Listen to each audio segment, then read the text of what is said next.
Valentine's Day. Happy Valentine's Day. Welcome to Calm Perspective Podcast. This is Merve, and today I'm with Dr. Kiran Dintyala. He is a multi-book writer, an internationally acclaimed speaker, and also physician. Thank you for joining us, Dr. Kiran. Absolutely. Yes, here is one of the books that he wrote, right? Calm in the Midst of Chaos. Yes. And I personally read, and I believe it was fantastic. Thank you so much. Thanks for reading. Yeah. Today we will be talking about love because it is Valentine's Day. Valentine's Day is coming. So we will be discussing about love, right? So what is love, Dr. Kiran? Oh my God, that's a very difficult question. I know, very general question. Yeah. So, to me, love is a feeling where you feel totally, and you have to experience it. There is no way to explain in words, but I will do my best.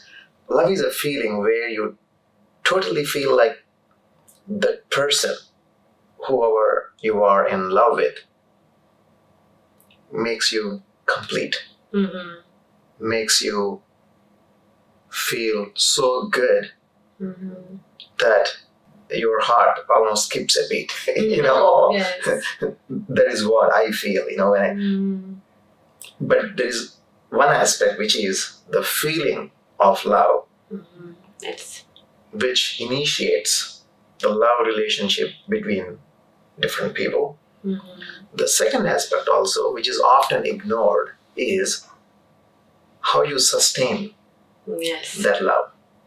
Because you may have that feeling initially, maybe a week, month, year, Yes. but as you continue that relationship with that person, many things could happen. Yes. Especially we as human beings are imperfect.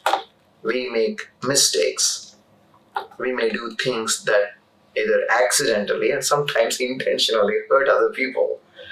And so there are many obstacles like that for true love. And how do you overcome them, right? Especially in the long term. So my definition is unconditional love.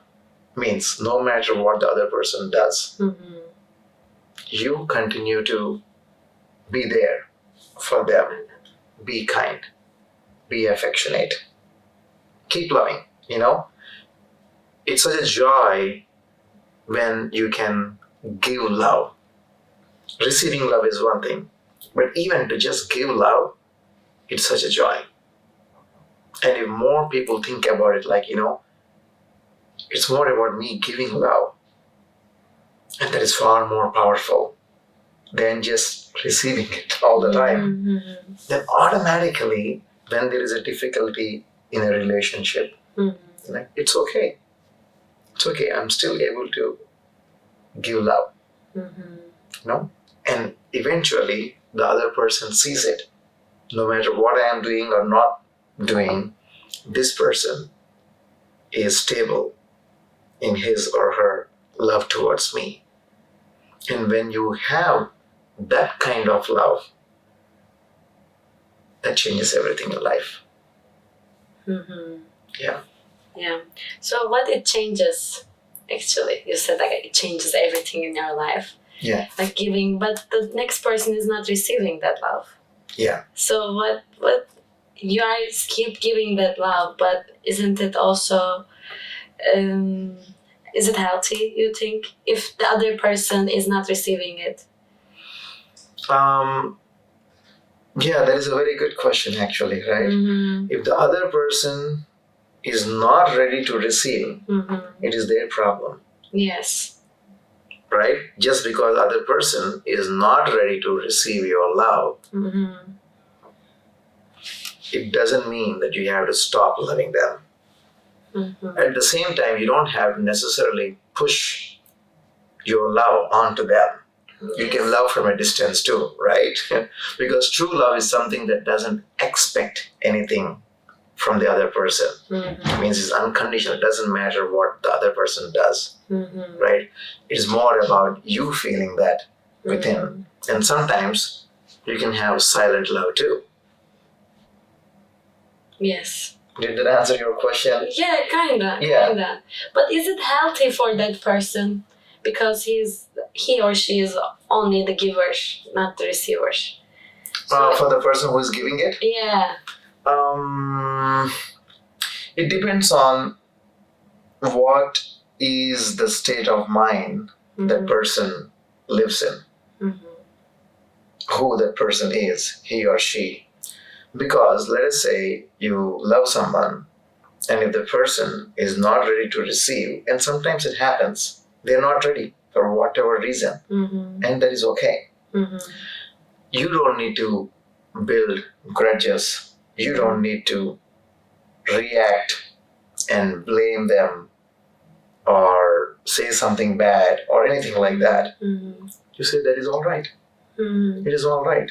You may not be acting on that love, right? But you may still preserve that feeling in your heart. Yes. So the only time that person you have to worry about unhealthy situation is when they have negativity inside them. Even though they are not receiving love from the other person, whoever that they are loving, right? If they don't have any negativity within them towards that other person, they'll be all right. And here is the concept of self-love also comes. Yes. You love yourself as who you are. Doesn't matter what is happening around, what other people are saying or not saying. You know your true worth. You know your feeling for the other person is true. And to be able to have such kind of pure feelings, pure love towards anyone is something to be celebrated. You know?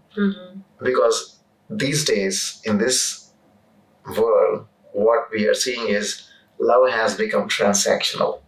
You give me this, I give you this. You don't do this, I'm not going to do this.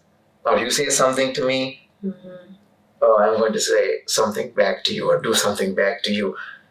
Very unhealthy love.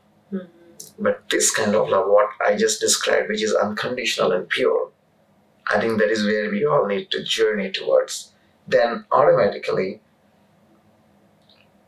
all the people who are kind of unhappy, either because the other person is not responding or the other person is doing something to be negative towards them, whatever it is, all of that goes away.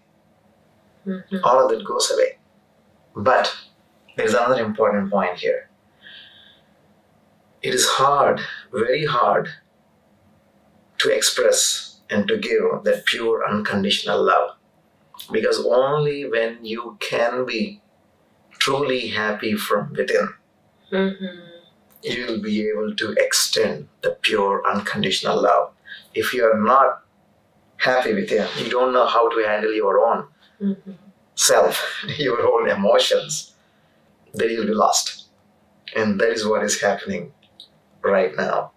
And there is a reason for true love to flourish. It is equally important for people to learn, to tap into their own true happiness. Yes.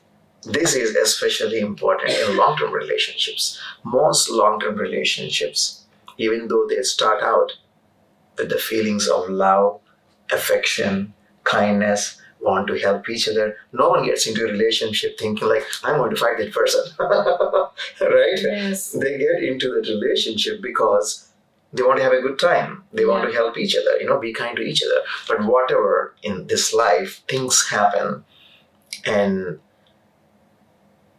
when that relationship is broken or when it is tested or strained, if at least they can say, you know what, for now it is okay.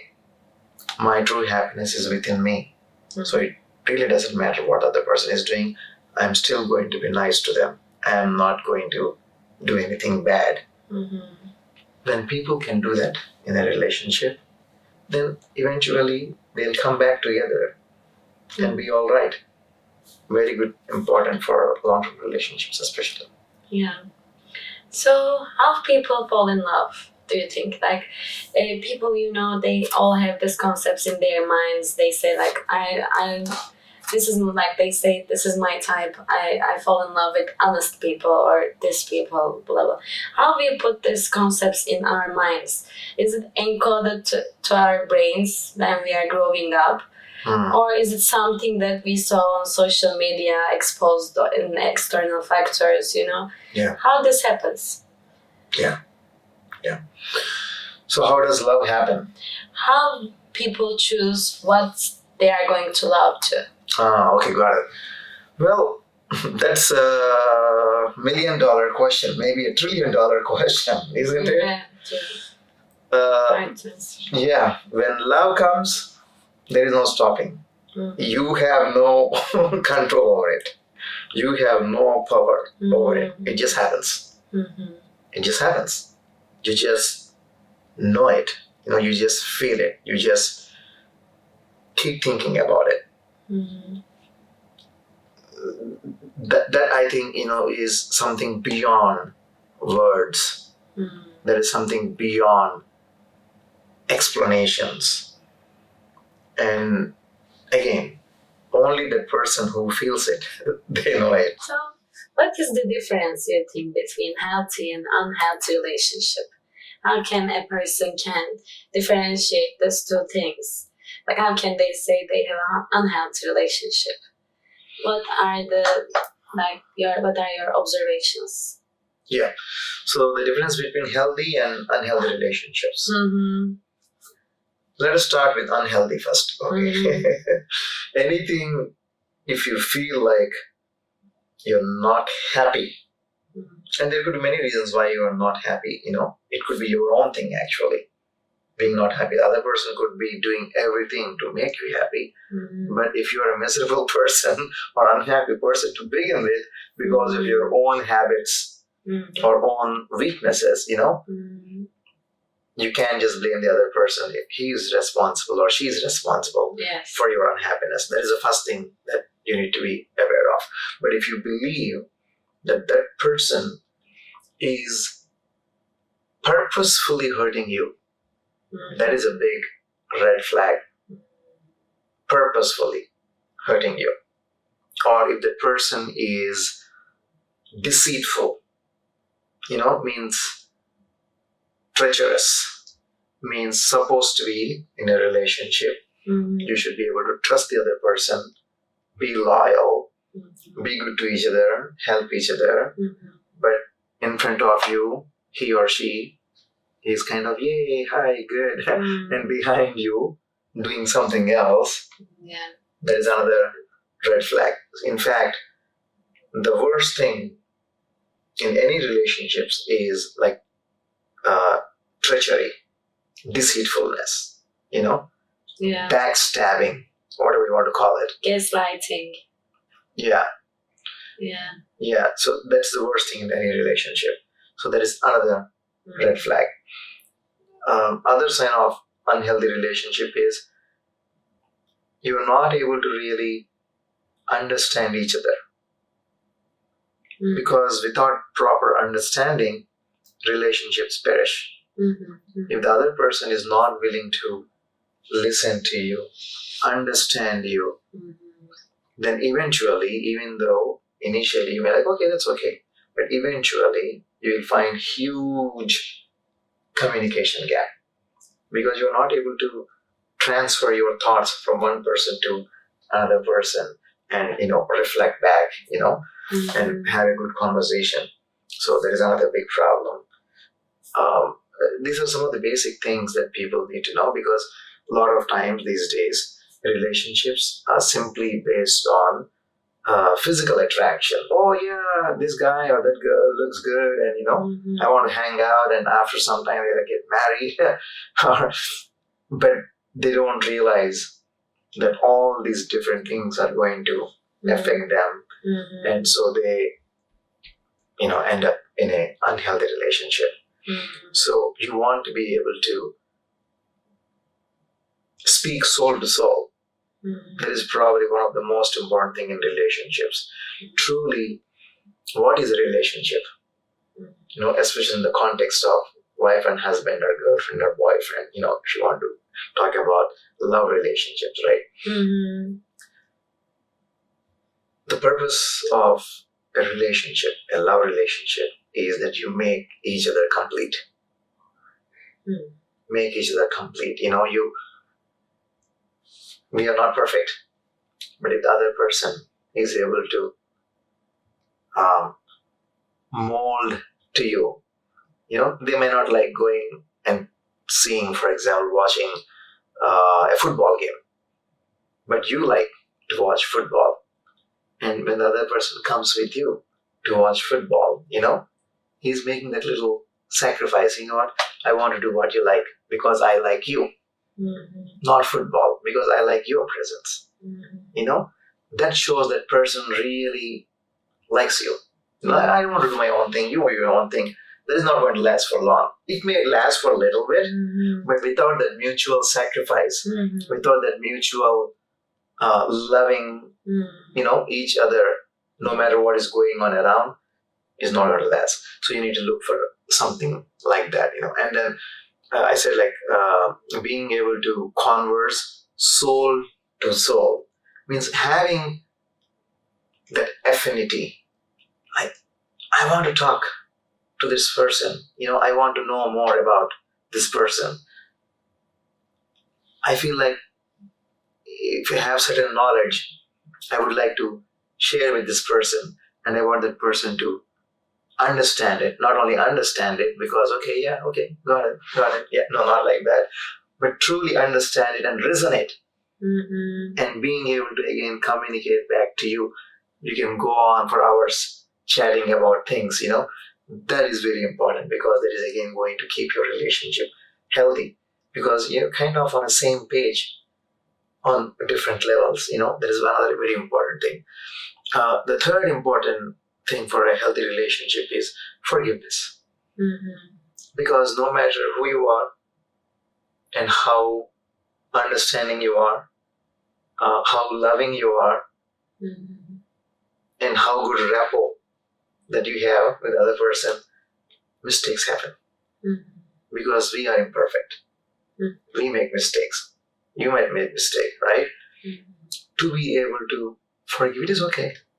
That's all right, And another good sign of a healthy relationship. Other thing is patience. Sometimes we slip our tongue, we say things or we do things that we don't mean to. To have the patience when things like that happen and say, it's all right, what? That is okay. So all these things are important ingredients for good relationships. Yeah. And unfortunately, in this world, relationships have become very superficial. And people get into those relationships because no one teaches us these things. You see what I'm saying? We are predominantly attracted by our senses, how they look, how they smell, or are they cool? Do they have money? Do they have money? Probably the thing, right? You take all these things and I think, you check mark all these things and I think it's going to be good. Yeah. But it may be good for a little bit, but without that underlying good spiritual qualities, what we talked about, it is impossible to maintain it. That's the reason we have such a high divorce rate, 50% probably, and the rest of them, at least until 90% of them are not happy. They're staying in relationship for the sake of staying in for whatever reason. Yeah. And the other very important thing about a relationship is, this is again completely my perspective. Some people might differ, but the other very, very important, the true reason for a relationship is to elevate yourself to the next state of consciousness. If you look at the true purpose of life, it is really about enlightenment. What is enlightenment? Yeah, what is enlightenment? Enlightenment is about total freedom from suffering, total freedom to be happy, peaceful, content, no matter what is happening. That is what enlightenment is about. It is not a big, mystical or spiritual or religious word.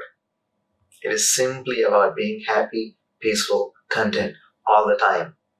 And you have the freedom to choose and do what you want. A lot of times freedom, people think that doing whatever you want. I'm not saying whatever you want. Freedom to be able to choose what is right, what is good for you. That is true freedom. We think that we have freedom. We don't. We are constantly acting on impulse. Past habits, environmental influences, all these things are making us do things. Sometimes the things that you don't want to do, you do. That is not real freedom. The real freedom is when you can do the things that you want to do, that you should do, that are good for you and people around. When you say good, that elevates your consciousness to the next level, again, to that state of no suffering. So freedom, enlightenment, we talked about these things, but coming back to relationships, it's truly, if you take a couple, a man and a woman, for example, two people, who are man, woman, woman, woman, man, man. We have so many combinations now, but a couple, the true purpose is to help each other neutralize any deficiencies, weaknesses, negativities that we have, help each other to do that, and then elevate each other to travel on the path to reach the highest state, free from suffering. That is the purpose of a relationship. What is suffering for you? Well, not for me. For everyone it is the same. Pain, whether it is physical pain coming from diseases, emotional pain coming from essentially, not able to keep our mind in check, not able to handle our emotions. And there is also spiritual pain. People, out of ignorance, they do certain things, and that is what leads to spiritual pain. So all these three levels, you have pain. And you should be able to relieve yourself from all those three. And that is when you are free from suffering. I see. So I have a question. You said like a man and a woman, they should complete each other. That's how these relationships can be healthy, or they need to complete each other. So, but do you think, do we have something of ourselves that we are seeking for completing? Yeah. Wow, what is the reason is, a person cannot be complete by itself. A person can be complete by himself or herself, can be, but often not. But usually not. If he or she is complete, then no need for the other person. No. Isn't this a healthy part? Because if you don't need it, but if you want it, isn't it more healthy for you? Yeah, that is actually even more healthier, because you're not anymore dependent on the other person for your happiness, for someone to elevate you to the next level, right? So if you can be at that level where you're like, you know what, I'm a saint. I'm totally peaceful, content, nothing can disturb me in my life. If you're like that, you truly do not need anyone else. You need to be a saint. How can else you be, right? We are mere human beings struggling every single day with various problems, right? And there is only one way. If you take the great lives of people, who have liberated themselves, the great yogis, and saints. There are multiple. We have seen them. So when you are there, you're not anymore dependent on a relationship to make you complete. You see, you may have a relationship still, and that is okay. If you take an example of a very well-known yogi in India, Lahiri Mahashaya, who they call has propagated the science of Kriya Yoga to many disciples. He was a liberator master, and then he was married at the time. Oh, really? Yeah, he was married. Yeah, he was married. So he has many kids. Wow. Yeah, but still, he continued his relationship with his wife. Just because he's a saint, he did not leave the wife and kids and gone away somewhere. He performed his duties to take care of your wife and kids and all that. And then he had disciples who were coming to him, and he was teaching them. So he was doing all that. So you could be that too. Yeah. Yeah. But often, what happens? Most normal human beings like us, we have so much baggage. We are imperfect. And we are trying to perfect ourselves. We are in the process of, enlightenment or liberation, whatever you want to call it, right? During these times, having someone who has a similar mindset, who you feel like, you can share, you can be with, and who can make you feel like, complete, for example, can enhance your growth significantly. The reason is, we can talk a little about marriages here too, the whole purpose of marriages.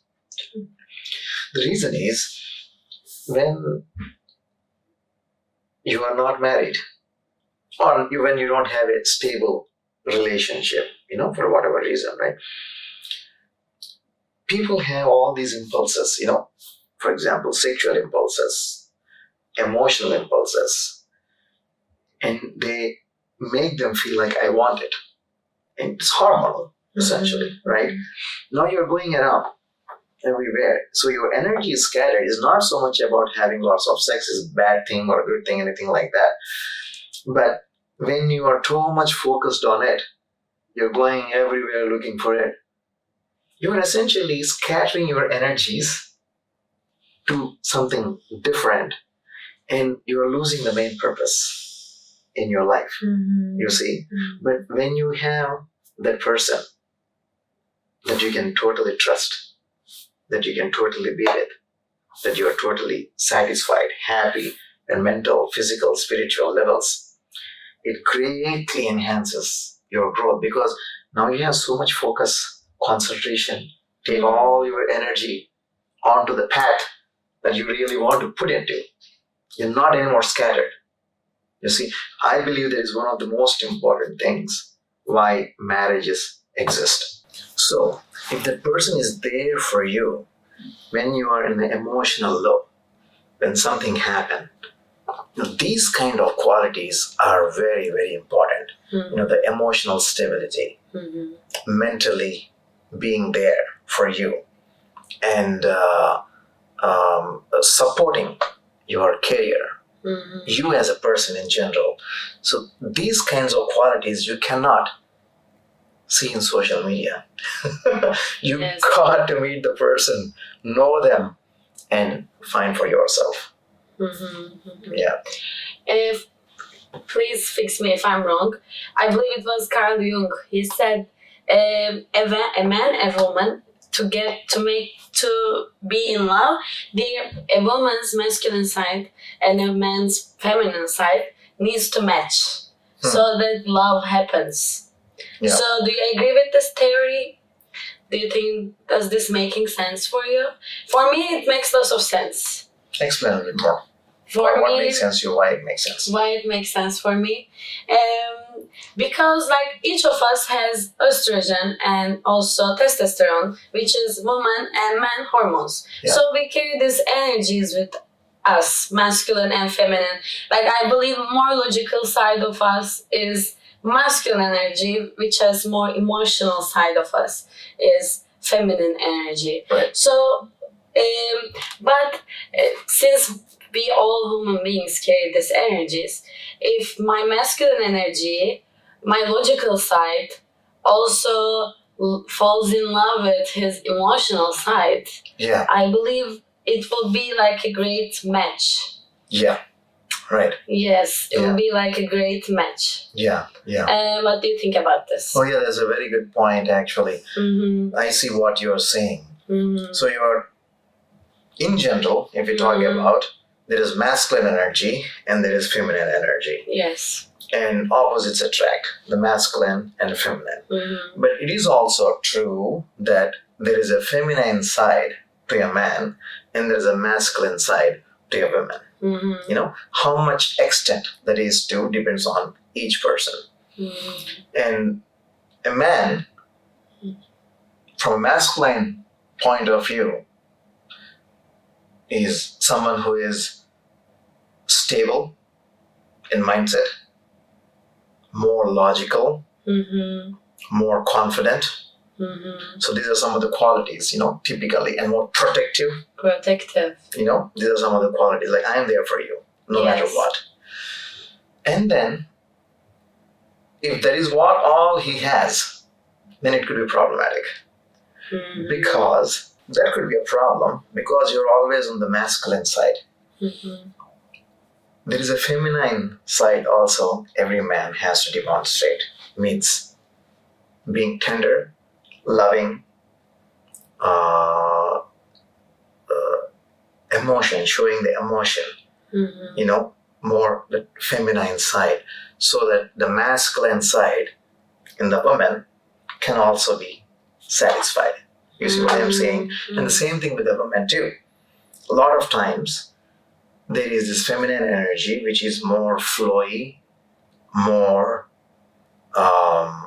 emotional, you know, and all that, which is very attractive to a man. But when that takes over too much and the logic is completely lost, that is when people get into arguments, Mm-hmm. you know, and that is what increase the distance between people. So it is really about balancing out Mm-hmm. the energies as much as both can. That is the reason, again, we talked about why is there a need for another person in your life, you know, masculine and feminine, you know, wife and husband, girlfriend, boyfriend. The reason is both can learn from each other, support each other, and balance the energies. Mm-hmm. And that way, you know, they both can be together, Mm-hmm. stronger and better. True. So you mentioned like masculine energy attracts feminine energy. So like men really likes women to be emotional, and I'm not sure if they actually like women with expressing their emotions. But I heard something, I'm not sure if it is correct or not. When women cry, the cry is spreading a hormone or a smell or something like that, I'm not sure. But it irritates men, actually.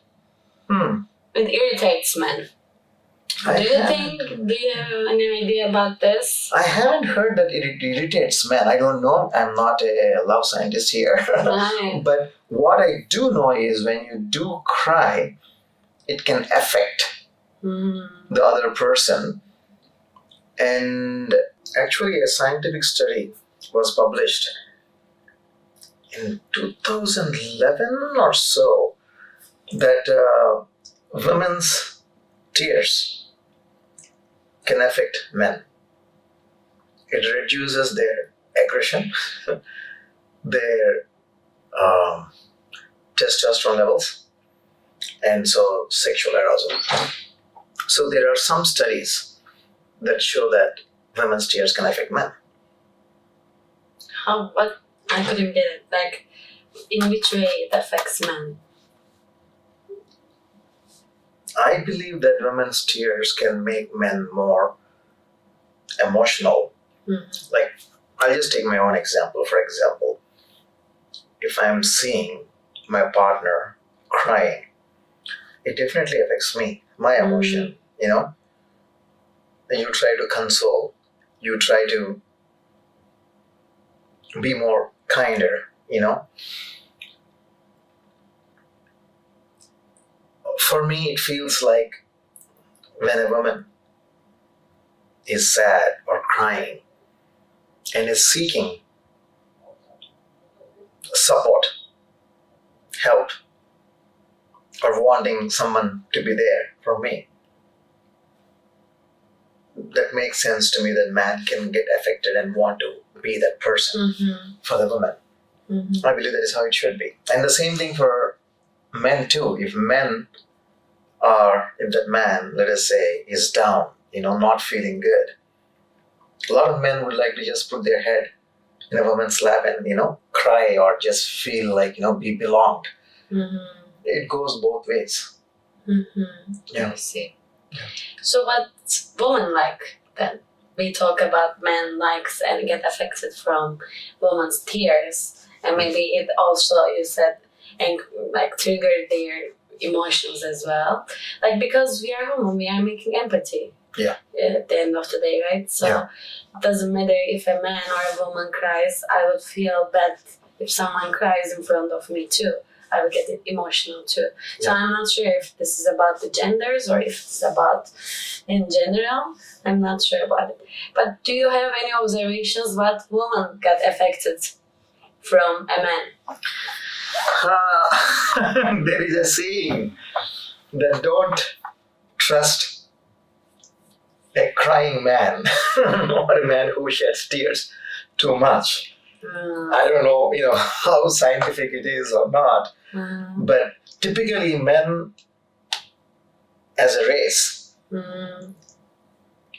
are not taught to cry. Means like, it is like a social standard kind of thing, conditioning, like, be a man, don't show your emotion, don't cry. That's a social conditioning for, thousands of years, millions of years probably. So I think man typically doesn't show his tender side, and women, for whatever reason, the conditioning again is like more likely to be okay to express that emotion and shed tears. So that's the reason I believe this scientific study was done that way, because probably they will find more women who shed tears than more men who shed tears. And they're seeing like how it affects the man. Yeah. Maybe in general, yeah. In general. But of course there are men who cry or, they have that heart emotion that they want to show. Yeah, there's societal pressure on men, right? Societal pressure. Like man doesn't cry, man shouldn't cry. Right. Which is not healthy, I believe. It's not healthy. In a healthy relationship, because we are talking about Valentine's Day and love, in a healthy relationship, both should be able to confide in each other. Whether you cry or not, there is a secondary point. Like if you feel vulnerable, if you're feeling hurt, if you're feeling like, hey, this is making me feel sad, you should be able to communicate that to the other side as a man. And the same thing with the women. And the key here is when we are able to do that for the other person, to be able to shield that, to be able to be there and say, it is okay. This is not the time to fight. This is not the time to use logic. When someone is crying, when someone is emotional, that is a time to be understanding and supportive. When men and women understand that, okay, all right, I may not agree, I may agree with what you're saying, but that is secondary. Right now, I am there for you. Yes. When people can do that in their relationships, it is going to be healthier. And the other person will understand, okay, I acted out, I said something, I did something, but the other person was there for me despite that. That gives a much more strength to the bond. Yes. I agree. And like my personal observations is like sometimes people are like super giving very much importance on their ego or their pride. And once they have a fight, they're like, no, I am right. No, you're right. You know, like this fight happens, and then it's more like focusing on the outcome rather than they're trying. There's like two egos are just fighting each other, and this makes things actually worse. Yes. So what would you suggest those people? Like, do you think is this something that is fixable, or is it something that can a sign of an unhealthy relationship? Yeah. Well, ego is the biggest problem in relationships. Can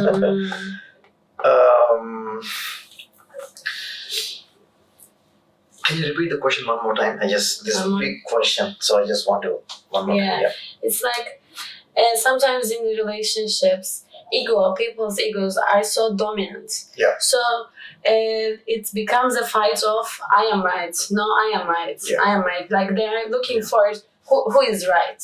So that it feels like at the end of the day they will congratulate the right person. But it is not about that. There's an issue on the table that they need to fix.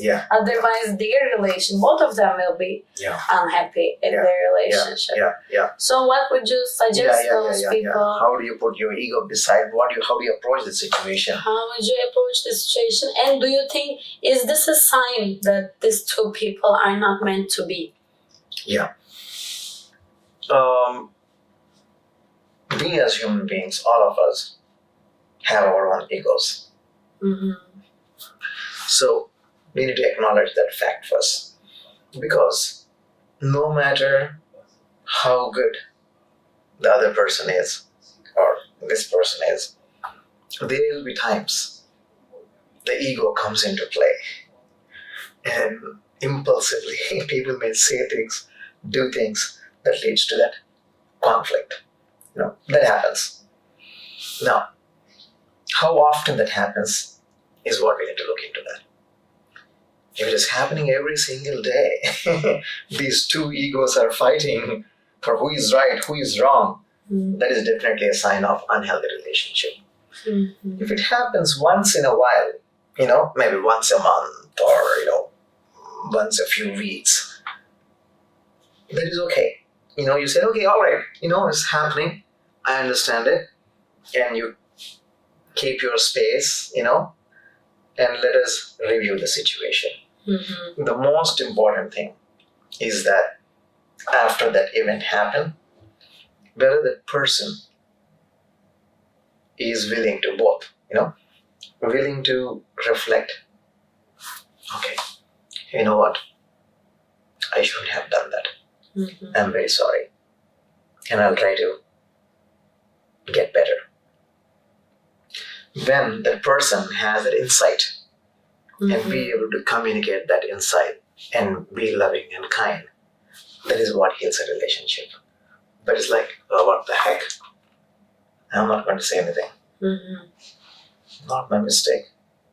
Whatever she did or he did, they have to suffer. If you have that kind of attitude, that is not good. That is not a sign of healthy relationship.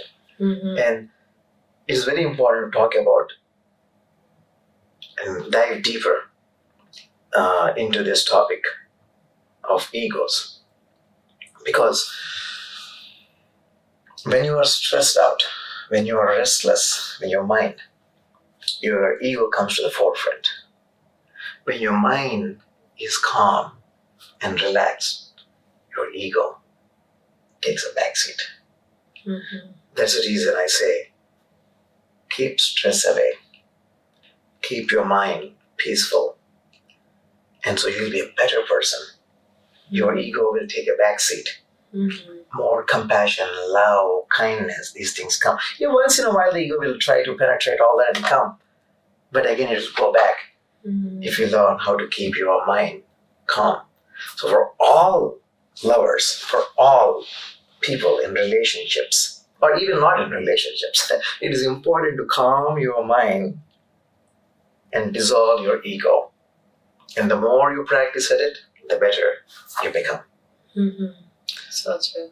Yeah, and at the same time, when this person is coming and say, "Hey, I'm really sorry, I shouldn't have done that," the other person should be receptive and say, "It is all right. I forgive you." Or sometimes it is not one person mistake to be forgiven or anything like that. It's like both people had those sparks, did something out of reaction, out of emotion, and they both say things or do things, and they both come together and say, "You know what? It's all right. Let us mend the relationship." That is important. If the other person is not doing this, denying this, or like is not forgiven, Not forgiving, yeah. Yeah, not forgiving, Or saying like, "Hey, I don't care," kind of thing, yeah. Yeah, then is it better to let it go? It depends on the situation. Like lots of situations, like lots of fights are happening. Yeah. And then each time you are trying, but you are seeing that other person is not trying. Yeah. Because he or she has problems with himself or herself. Right, exactly. And he's reflecting it into the relationship. Yeah. Yeah. So it's, I believe, very unhealthy and makes each other very unhappy. Very unhappy, yeah. So if this is a recurring pattern, Mm-hmm. and that person doesn't have the insight, Mm-hmm. of, oh, okay, yeah, this is the mistake, this has happened, and, we'll figure it out. If that person doesn't have that, or is not a forgiving person, very impatient, Mm-hmm. or who is not happy, very miserable person to begin with, when these things are there, then it is not good for a long-term relationship. So let's say you're married, and then it keeps happening again and again. You try to fix the situation, or you try to change yourself, or you try to read something, balance it, or whatever it is. You tried for 6 months, 1 year, 2 years, 3 years, 4 years, and that other person is not at all yielding, not at all willing to change. Not a good sign at all. In those situations, I do believe that you should move on. Yes. Well, if you feel like, there are some people like, no matter what it is, I want to stay in this. It's up to them. But from my perspective, it is all right. Mm-hmm. Divorce is not a bad thing when two people cannot stay together. Because, you see, if you put into perspective, the highest purpose of a relationship is to help each other grow mentally, emotionally, spiritually. Mm-hmm. Right? If that is not being served by that relationship, and in fact is dragging you down, Yes. then what is the purpose of that relationship? You need to ask. Yes. Yeah. So we talked about social media usage. It's getting increased and spread. And also people are using lots of dating applications nowadays, like Tinder, Bumble, Hinder. There are lots of applications like this, and they are like billion-dollar companies. They are very rich because the demand is so high. So what do you think, how this is affecting relationships? Is it making things more superficial? Since you can just just slide and choose, I want to be with this, no, yes, and this is making things more superficial, I guess. But what are your observations about this? Yeah. Like anything else, what are you using it for is the question. Whether it is social media, whether it is dating apps, or any technology, what are you using it for matters always. Dating apps. Yeah. So even for dating apps, right? I mean, there are 2 or 3 things that people are looking for in a dating app. Number 1, they just want to hook up with someone, for a short period of time. Number 2, they want some kind of short-term relationship. Number 3, they want a long-term relationship. These are the 3 essential things that people are looking for in a dating app, right? So it really depends where that person in their life Are they simply looking for sex? Are they simply looking for something more than that? There is something more lasting. Each person has to decide what is it that they want.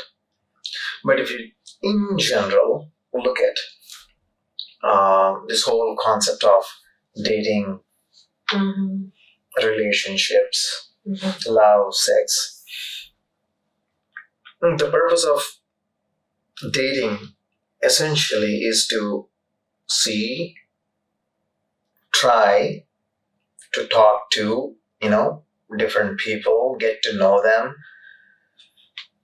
And then after we have seen, let us say, a few, right? Then you're like, okay, I think this person seems to be the right person for me. And then I want to go on to a long-term relationship.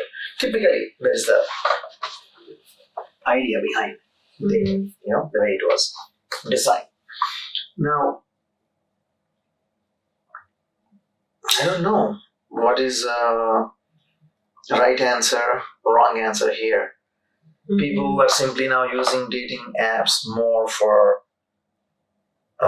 short-term pleasures more than long-term relationships. Is it good? Is it bad? Is there a right thing to do? Is there a wrong thing to do? Each individual has to answer that question to themselves, depending on where they are in their life. What is their mindset? What are they taught, growing up?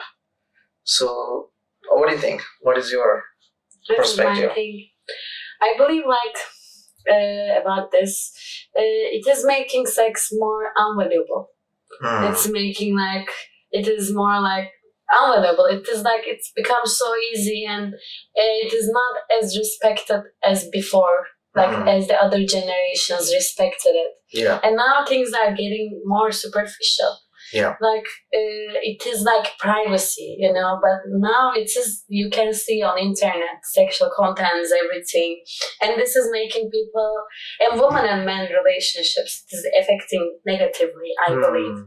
So that men are not men, but men or women, they are not seeking for a relationship because they can easily hook up with someone on applications, or they just satisfy themselves on contents, pornography, on computers, on their phones, blah blah. Yeah. So I believe this is making things more superficial.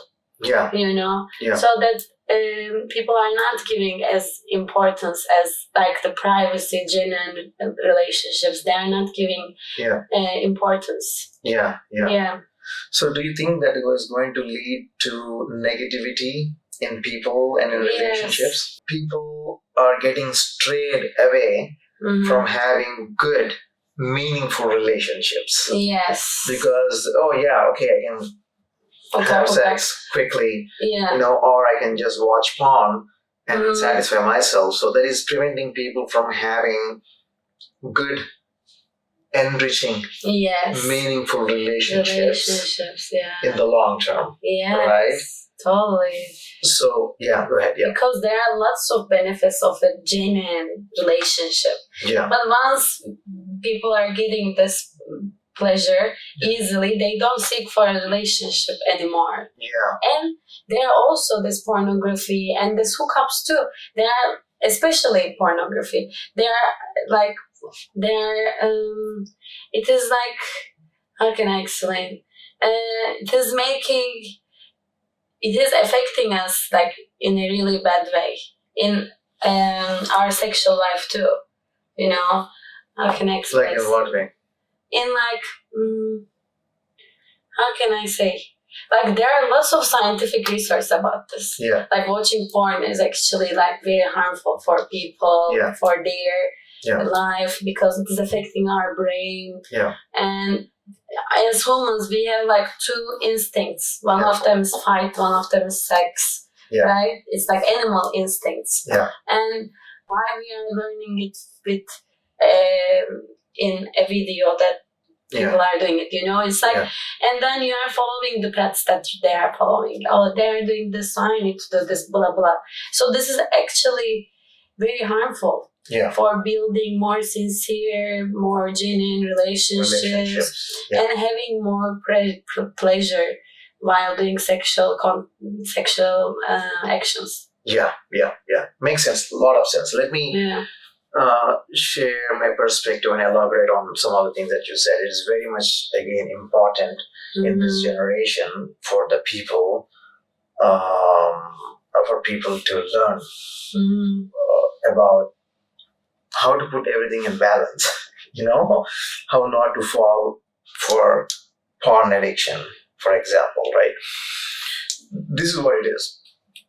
It is shown that when people are watching porn, often, with time, they get addicted. And there are lots of studies shown that it is unhealthy for their own selves, for their relationships. The reason is, number one, for relationships, you have a unrealistic expectation now how it should be, whether it is a man or a woman.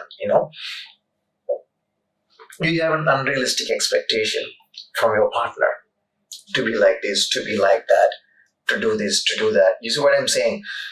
Which is, your brain is informed of all those things. So when you are trying to be intimate with your partner, you are not getting satisfied, or even though you're getting satisfied, you're even asking for or making like, oh, should be like this, should be like that. You see what I'm saying? How this can very much affect the intimate relationship that they have. That is number one thing. Number two, sexual energy is very powerful, especially if you're looking from a spiritual perspective. Those people who can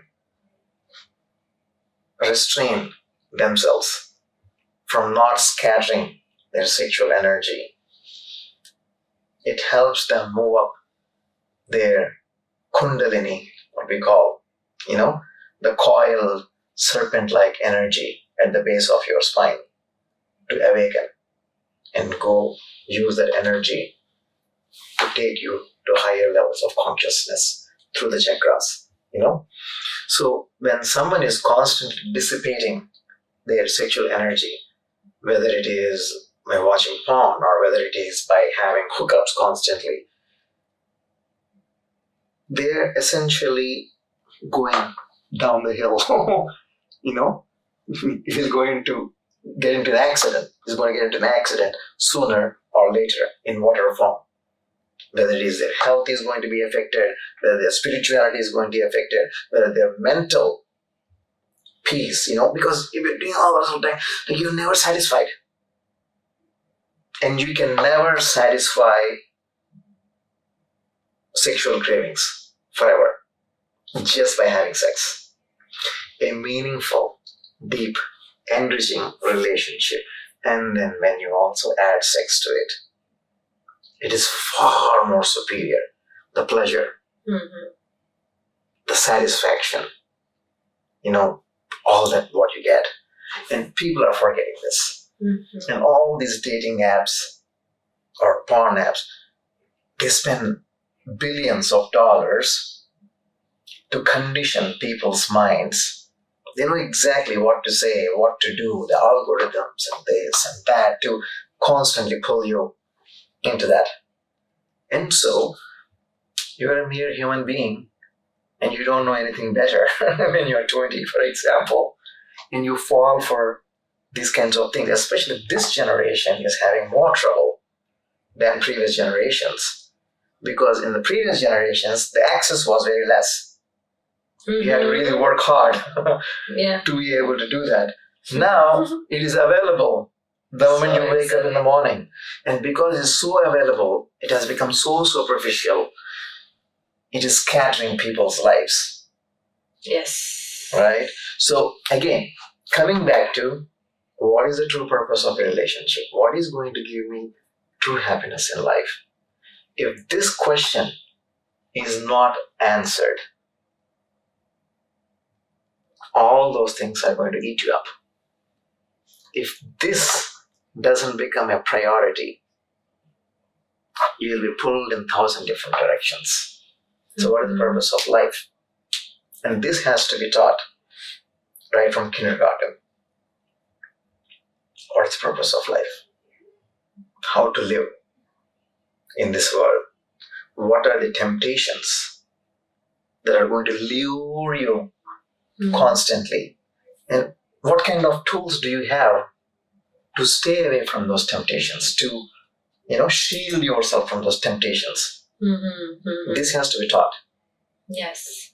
To young men and women, not just young, but throughout in life. And again, there is another reason why you must have a loving, meaningful, rich relationship where you feel totally connected to that person, so that the temptation will have less effect on you when you have someone that you love so much. Do you think would it last forever? Well, is it like that person that you said 100% connection?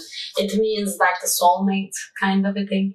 Is it like, do you believe that those connections last forever? Do you think is love something like this, like the real relationship is meant to be last forever? You think? Yeah. So, I think so.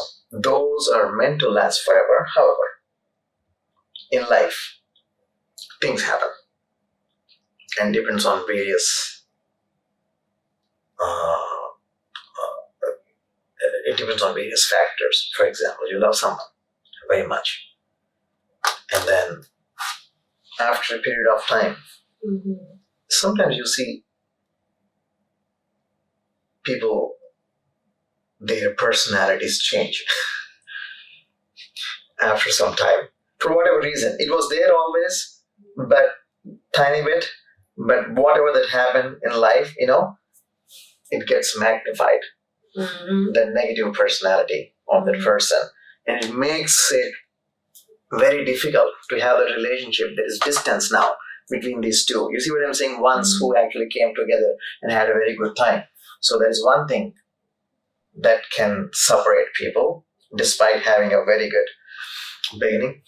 The second thing is there could be two soulmates. The whole concept of soulmates, that is a totally different discussion. I'll come back to that.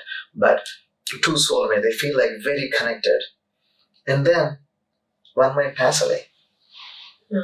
Disease, illness, whatever it is, might pass away. Right?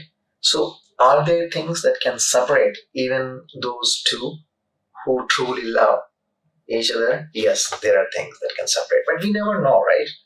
They can last for 60, 70, 80 years. Or it could be a few years, especially in the case of death, that you don't have any control over what is going to happen. It could be an accident, whatever it is. But that brings a lot of suffering, right? Again, you can't do much about it. Yes. But you can't not have good relationships just because you're afraid that something is going to happen. If something is going to happen, it's going to happen anyway. But at least you need to put out good energy, foot forward in the right direction. I don't want anything superficial.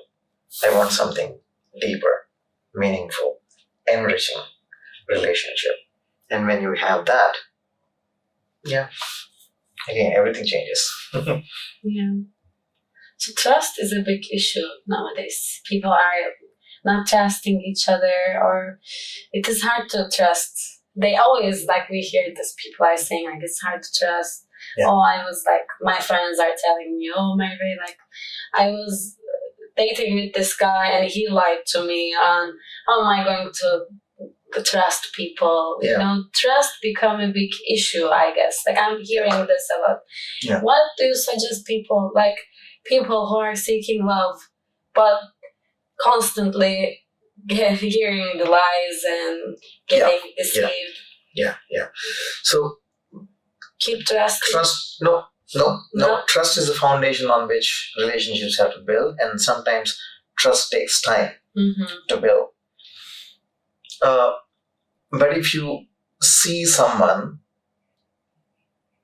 lying constantly, that's a problem. Once in a while, everyone lies because they can't express themselves the way that they want. It happens, and you have to see: is a lie of a heart or a lie of a mind? There are two things. Something that is very untruthful coming from the heart is not good. Sometimes people are like, I don't know if I say this to her, how she will feel. Maybe for now I will say, it's a slightly different thing, Slightly different thing. What I mean to say is treachery comes from heart. Treachery comes from heart, like deceiving, purposefully, hurting. Those are much more, because there is much deep-rooted problem. In their hearts. In their hearts. Yeah. Because I was always thinking like heart is the truth, where our soul, where it's like in a part of our hearts. I feel it. That soul is Soul is in my heart. Yeah, soul is in my heart. So whatever my heart says is actually my inner voice, not the thoughts, not the mind, but the intuition. Actually, like it's coming from hearts. Feeling. I'm feeling it that way. And I feel like when it's come from heart, it is not for bad purpose. If a person talks within his or her heart, it's not going to be for a bad purpose. Okay, they had maybe several heartbroken experiences before, but then their mind is putting walls around their hearts. They cannot talk with their hearts, and they just keep thinking with their mind, being just logical, trying to be logical, because they don't want to get hurt again. This is a defense mechanism. Totally understandable. But actually, like, you're so right, we need to be in a relationship. Women need to, like, this is to fulfill your whole happiness. To reach that level, you need someone, you need a genuine, sincere relationship, a partner in your life. Actually, it is everyone's need. But I believe people are denying this. Because they had like heartbroken experience before. That's true. They want to keep denying this. They're afraid. They're so afraid again doing this. So you need to find someone like you, like yourself, so that it can be a match. But how can you do this? Like, it becomes harder in this modern world. In this world, it is hard to trust people. That is one of the biggest things that we have. Because we are in a generation where, again, like you said, the social media, the dating apps, and all that is happening in the world is constantly distracting even good people who want to be intending to be good. You open the Instagram and you're seeing all these hot models. You open the, turn on the TV or whatever it is, and you're again seeing the commercials with whatever it is.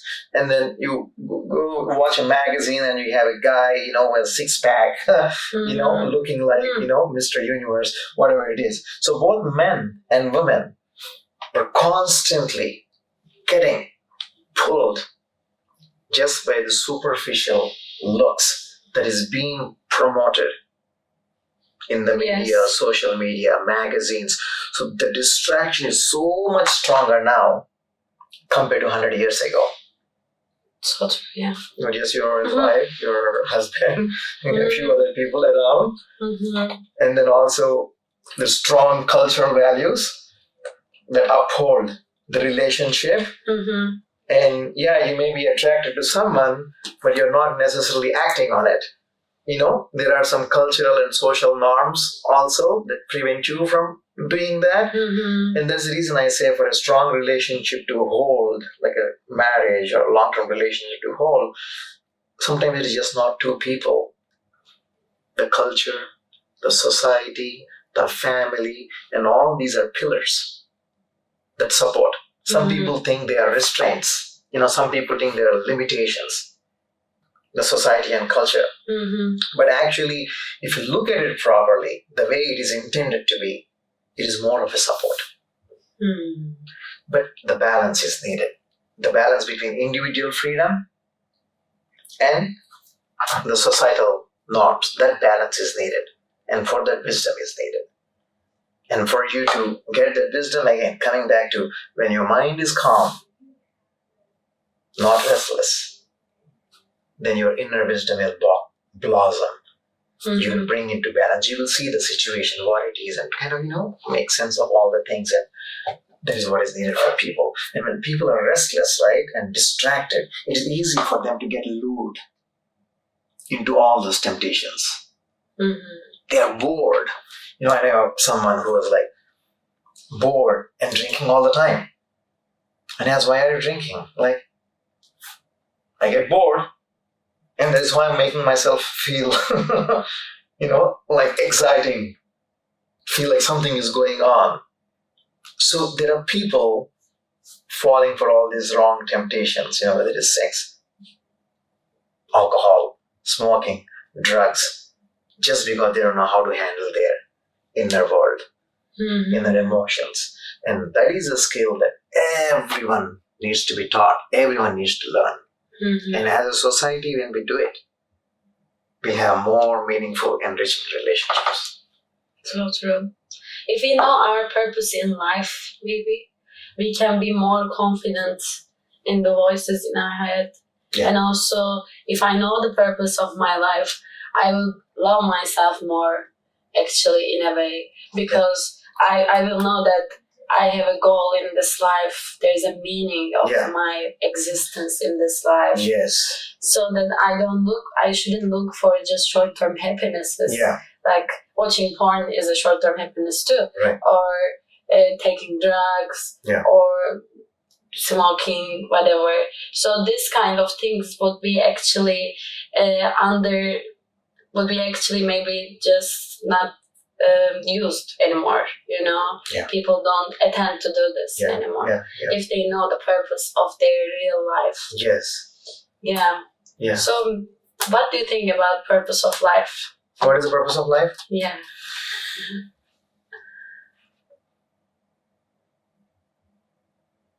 There is only one true purpose of life for everyone. It doesn't matter who you are. And that purpose is to be happy, free from suffering, be at peace. That's it. One true purpose. Whether you are a doctor, whether you are an MBA, whether you are a CEO, janitor, bus driver, everyone is looking for happiness. Everyone wants to be at peace. Everyone wants to feel secure. But not just short term, long term. Long term. Something that lasts. That is a true purpose of life. Of course, there are secondary purposes too. As a doctor, I want to become this successful doctor who has treated so many patients and who has rendered the service. As a CEO, probably you wanted to lead a company to success, make lots of money. So everyone has a secondary purpose in life, and that is okay. There is nothing wrong with it. For a student, the purpose is to really study well and graduate with, excellence. Those are all important, secondary purposes. But the primary purpose behind all the secondary purposes ultimately is that freedom. So the true purpose of life, the primary purpose of life, no matter who you are, is to be at peace, be happy, have the freedom of choice, and be secure. Not for short term, but in the long term. Yeah. So do you believe in love in first sight? Yes. You believe in love in first sight? Yes, I do. Wow. Yeah. Have you ever experienced something like that? Yes, I have. Wow. That's cool. Well, is it possible, you think, or is it just the outlooking of a person? Like before even talking, you just see a girl, or I see a boy, and then you just, wow, like such a beautiful girl, or wow, such a handsome man. But it's only the outlook, isn't it? So how can we say this is the love on first sight? Yeah. So you got to differentiate between infatuation at first sight versus love at first sight. Yes. You may be attracted to someone when you see them and feel like, wow, amazing. And you want to spend more time with them, get to know about them. That's simply attraction, right? Now, there's also another side to it where your soul really feels the other soul. This is more rare. A lot of times when people think it is love at first sight, you're simply infatuated. Physically attracted to the person. There's nothing wrong with it, You could be physically attracted to the person, you try to get to know the other person, and then over a period of time, if your interests match, if you're getting along well, you fall in love, and that can continue. And there is nothing wrong with that. But there is also another aspect which is less common, but still is possible, where you not only feel that person, that physical attractiveness, but you feel that soul attractiveness. Because these two souls have known each other from past lives. These are friendships that you carry from many lives. You have already built that connection in the past. And then when this soul comes across that other soul, might feel that connection, that soul stirring feeling like, what is this? I don't know. It is just not physical attraction. Yes, that is there, but it is much more than that. I'm just feeling it, And the other soul might have yet recognized it or not, depending on where that other soul is, in their mindset, in their journey. So, but love at first sight is possible because of the connection that you have built from your past lives. Without even talking, can you tell? Can you feel it? Without, you saw that person. Yeah. But she didn't talk with you yet. Yeah. But you felt that attraction. Is it possible? It is possible. It is possible.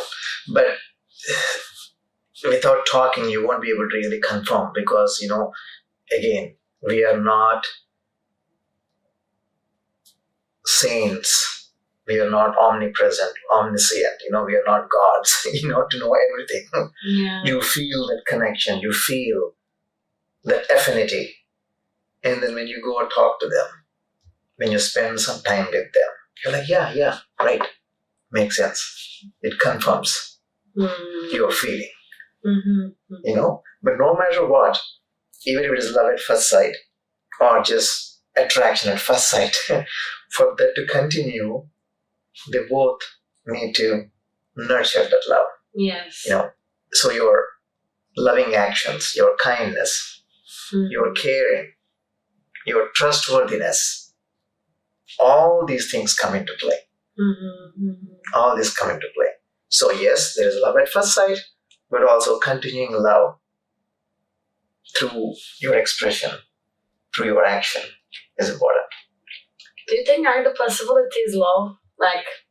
Meeting with the person that you met in your past life? What is it? Possibilities of encountering the same person that you already encountered in your past life. Yeah. Are the possibilities low, you think, or high? Are the possibilities low or high? I have no clue. Yeah, like when you think about it, like what is your theory? I don't know. I You don't. don't really I don't remember anything about my past life. Yeah, me neither. So I don't know. But if you think all these people has reincarnated since till today, Yeah. everyone reincarnated like billions of years. Yeah. So what is like the possibility should be love? I feel like Yeah, I think I will say this. It's rare. It should. It's not common. It's rare. It's not common. Yeah.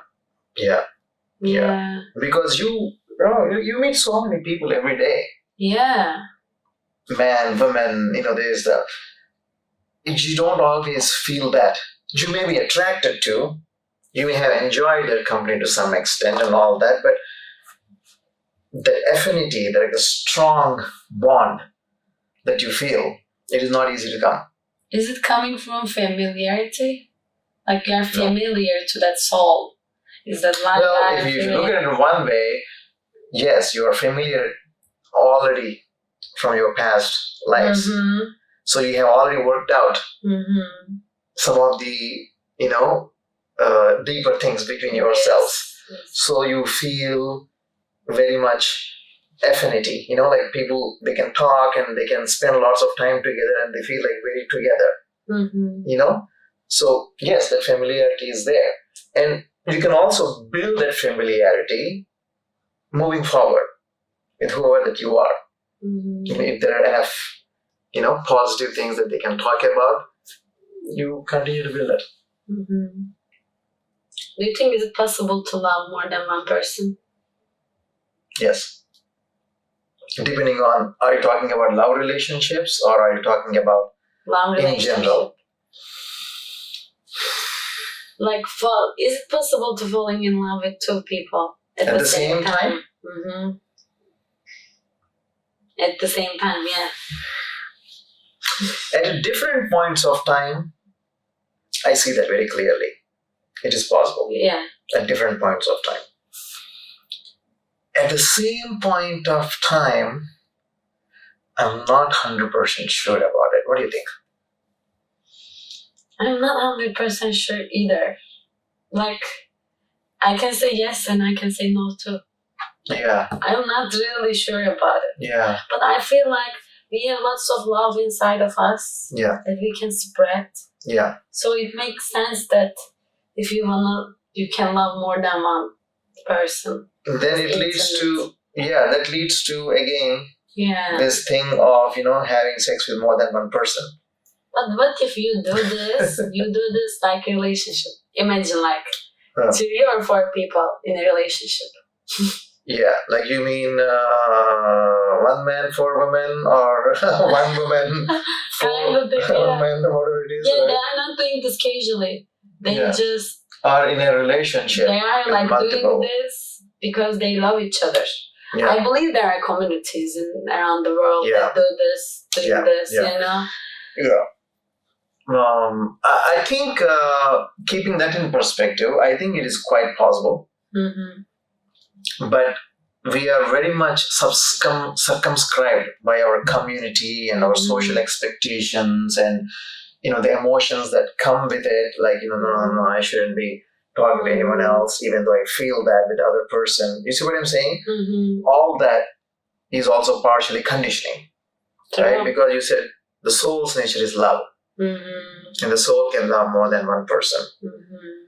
And the only thing that you got to be careful about this is, again, when you're going around like that, making this as an excuse, you're going to scatter your energies. Yes.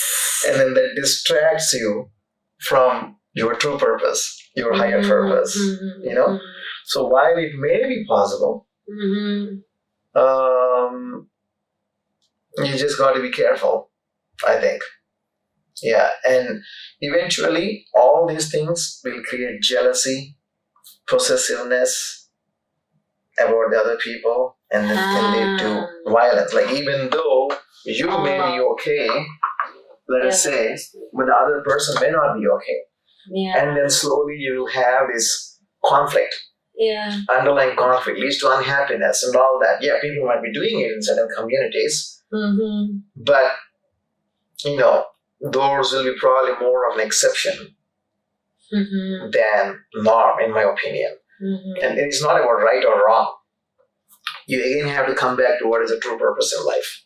Yes. If the true purpose of life is to elevate yourself to the highest level of consciousness, when you're scattering your sexual energy too much, it's going to pull you down. You know? Because if I explain it based on the chakra systems, yeah, please. right? So your the lowest chakra, Mooladhara chakra, and then right above it is Swadhisthana chakra. These two chakras at the bottom, they are responsible for your sexual energy and self-control. Oh. So when these chakras are very active, like sexually very active, and you want to, sexual energy is going out and all that. When there is no self-control, you are dissipating the sexual energy. Now, what is wrong with it? There's nothing really wrong with it. You're just there and you're trying to do that. But actually, when you look at it from a deeper perspective, when you're dissipating all your energies out like this, right? And the real purpose is to elevate your energy levels, from the lowest chakra all the way to the highest chakra, which is Sahasrara here, right? That is when you get enlightened.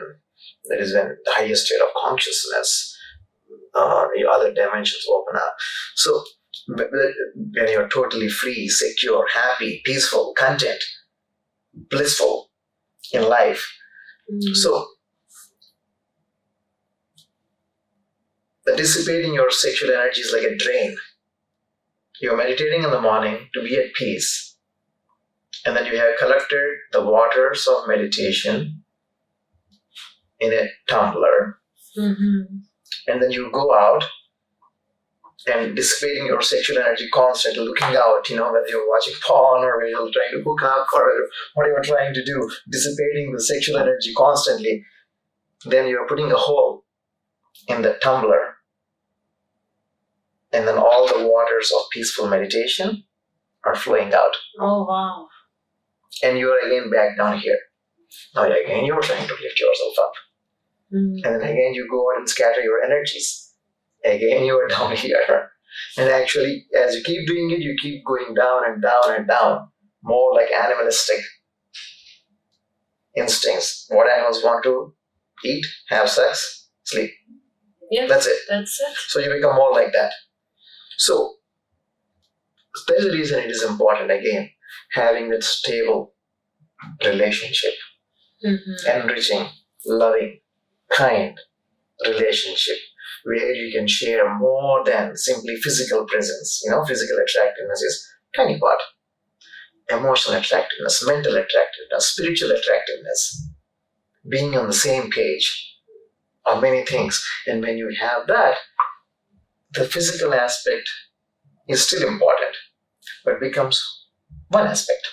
It is not the entire aspect. You see? And physical senses can never be completely satisfied. See, you can have all the sex in the world. If that is the only thing that you want to experience and then be satisfied, you will not be. It doesn't matter. So that is a tiny aspect. The other aspects, as you evolve, will take you there. And the bliss that you get from high spiritual states is far, far, far, far superior than any of the lower pleasures. Sex is an aspect of the pleasure. And when you have it in a meaningful, rich relationship, it is spiritualized. When you're scattering it just like that, you are de-spiritualizing yourself. Oh, okay. I see. And so there are some people that cannot control themselves about sex, and there are some mental illnesses like nymphomany, those kind of things. And do you believe if they, like you said, chakras, is it about their chakras? Like totally about their chakras? And what can they do to fix their chakras, Yeah. about those hip chakras. Like I'm doing yoga, and then they are making it the pigeon pose, like you are stretching your hips, and that they always say us like all these emotions are stuck in our hip area. And do you think those kind of physical things also affecting our chakras, and how can we control our sexual tendencies by controlling our chakras? Yeah. Do you think? Okay. How? So, right after self-preserving impulse that we all have, like we all want to survive, right? Yes. We all want to live, not die. So, self-preserving impulse, that is, Right after that, the creative impulse, sexual impulse is the strongest one right after that. So, that is the reason people are automatically get stimulated from a very young age because of the hormones and social, conditioning and all that to have sex, and that is normal. Now, for those people who have understood the true purpose of life and conserving the sexual energy so that you can use it to raise above, in your consciousness, there are certain techniques that people could follow that will transmutate the sexual energy to higher energies. There are very specific yoga techniques that people can use and meditations that people can use. Yeah. Is stretching one of them? Stretching? Does it help? I don't know what stretching. Like stretching hips. Well, you are dissipating your energy in a certain way. One thing that is really important here is to not to have sexual thoughts and suppress it. That is not good.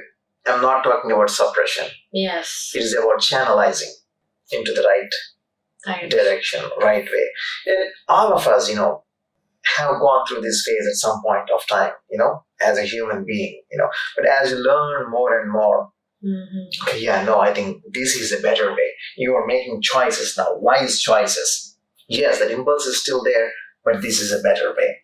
And again, this is the reason where the loving, enriching partner, that relationship comes into play, who can really understand each other. I'm here to support you. I'm there for you. And when that love, such strong love and understanding is there, it can elevate them, their consciousness. They're thinking less about lower pleasures. And that is being satisfied in their own relationship with the person. Because once the sexual energy is dissipated, it's done. Like once your hunger is gone, it's gone. You don't feel hungry until night, for example, you lunch, right? A couple hours. Yeah, a couple of hours depending on.